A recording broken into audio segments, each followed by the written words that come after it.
Warm up हिसाबे अलग रेली programme आयोजन करिছো।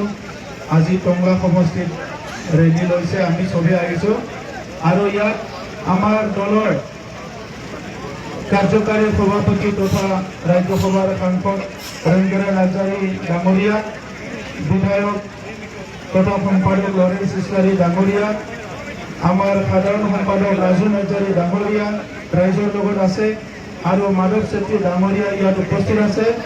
আমাৰ প্ৰাক্তন ইএম আৰু বৰ্তমানৰ এমচিএলএ উইলসন হাজদা ডাঙৰীয়া, আমাৰ বিধায়িত আমাৰ লেজিসলেটিভ পাৰ্টি আছে ইউপিপিএলৰ কাউন্সিলত ইয়াৰ চিফ হুইপ হয়। ইয়াত উপস্থিত হৈছে আমাৰ সকলো সেলৰ মাইনৰিটি ইউথ ওমেন সকলো সেলৰ নেতৃবৃন্দ উপস্থিত আছে। আমাৰ প্ৰাক্তন বিধায়কসকল এমচিএলএ সকল উপস্থিত আছে আৰু টংলাবাসী আমাৰ দলৰ বিভিন্ন দলৰ নেতৃত্বৰ লগতে ৰাইজক মই ইউপিপিএল দলৰ পৰা অভিনন্দন জ্ঞাপন কৰিছো।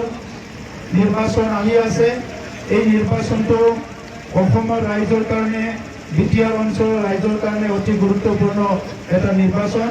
অহা 5 বছৰৰ কাৰণে আমি আমাৰ যি ৰিপ্ৰেজেন্টেটিভ হয়, আমাৰ প্ৰতিনিধি আমি বাছনি কৰিব লাগিব। ভাল প্ৰতিনিধি বাছনি কৰিব পাৰিলে ভাল নেতৃত্ব পাম, ভাল প্ৰতিনিধি আমি পঠাব পাৰিলে দিছপুৰত গৈ ভাল সিদ্ধান্ত লোৱাত তেখেতসকলে আগভাগ ল'ব পাৰিব। কিন্তু ভাল প্ৰতিনিধি আমি যদি পঠাব নোৱাৰোঁ বা আমাৰ চিন্তাধাৰাইদি মিলা, আমাৰ নীতি আদৰ্শইদি মিলা, আমাৰ কথাবিলাক বুজি পোৱা বড়োলেণ্ড অঞ্চলৰ 26টা জনগোষ্ঠী আৰু অসমৰ 140টা জনগোষ্ঠীৰ কথা বুজি পোৱা যদি আমি নেতৃত্ব বাছনি কৰি পঠাব নোৱাৰোঁ, এইসকলে গৈ পেলাই একো কাম কৰিব নোৱাৰিব। মই দীঘলীয়া ভাষণ ৰাখিব বিচৰা নাই, মোৰ আগত বহুত ভাষণ ইতিমধ্যে দি গ'ল। এই নিৰ্বাচনত ইউপিপিএল দলে ইউপিপিএল মডেলৰ যিটো ৰাজনীতি, য'ত শান্তি সম্প্ৰীতি সমন্বয় উন্নয়ন নিৰাপত্তা আৰু সকলো জাতি জনগোষ্ঠীয়ে আত্মা সন্মান লৈ জীয়াই থাকিব পৰা পৰিৱেশ বড়োলেণ্ড আৰু অসমত চিৰস্থায়ী কৰিবৰ কাৰণে ইউপিপিএলে আগবাঢ়ি আহিছে।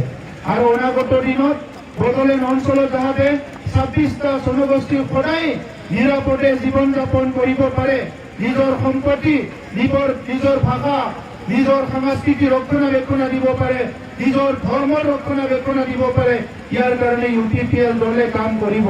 যোৱা 5টা বছৰত যেতিয়া ইউপিপিএলৰ চৰকাৰ আছিলে, ইয়াত আমাৰ এই বড়োলেণ্ড অঞ্চলৰ কোনো এটা ব্যক্তি, কোনো এজনী মহিলা, কোনো এজন শিশু, কোনো এজন নিৰাপত্তাহীনতাত ভুগিব লগা হোৱা নাছিলে।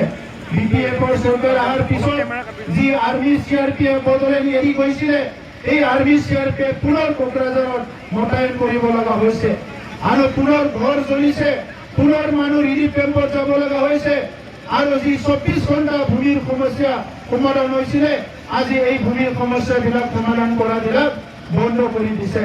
তেখেতসকলে জাতি ভেদাভেদ, ধৰ্ম ভেদাভেদ, মানুহৰ মাজত বিভাজনৰ ৰাজনীতি কৰিছে, ভয়ভীনৰ ৰাজনীতি কৰিছে, সিন্ডিকেট ৰাজ আৰম্ভ কৰিছে, মদ ভাং জুৱা খুৱাই আমাৰ যি যুৱতীসকলক আজি তেখেতসকলে যি এটা বেয়া অৱস্থাত লৈ যাব বিচাৰিছে, ইয়াৰ পৰা আমাৰ ইউপিপিএলে সুস্থ সমাজ গঢ়াৰ ৰাজনীতি সংগ্ৰামৰ দ্বাৰা আমি পৰিৱৰ্তন আকৌ কৰিব লাগিব।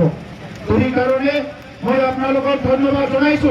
ইউপিপিএল অকল ৰাজনীতি দল নহয়, বড়োলেণ্ড অঞ্চলৰ শিশুৰ পৰা লৈ বৃদ্ধলৈকে বিভিন্ন জাতি জনগোষ্ঠীৰ সমাজৰ নিৰাপত্তা আৰু উন্নয়নৰ কাম কৰা এটা সংগ্ৰাম চলাই আছে।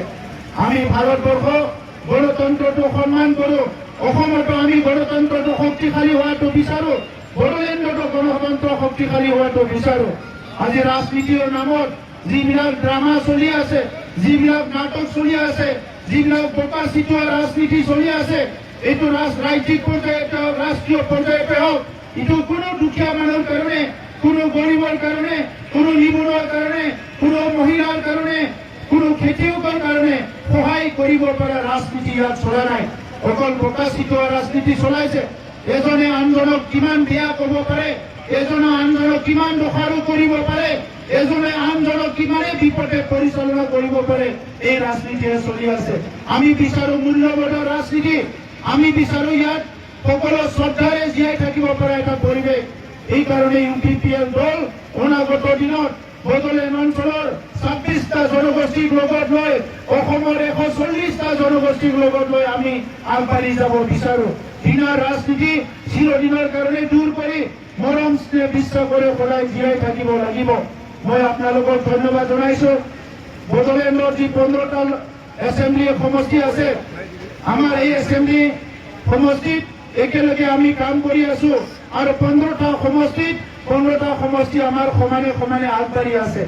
আজি যুৱকসকলে ওলাই আহিছে, মহিলাসকল ওলাই আহিছে, সকলো শ্ৰেণীৰ ৰাইজ ওলাই আহিছে।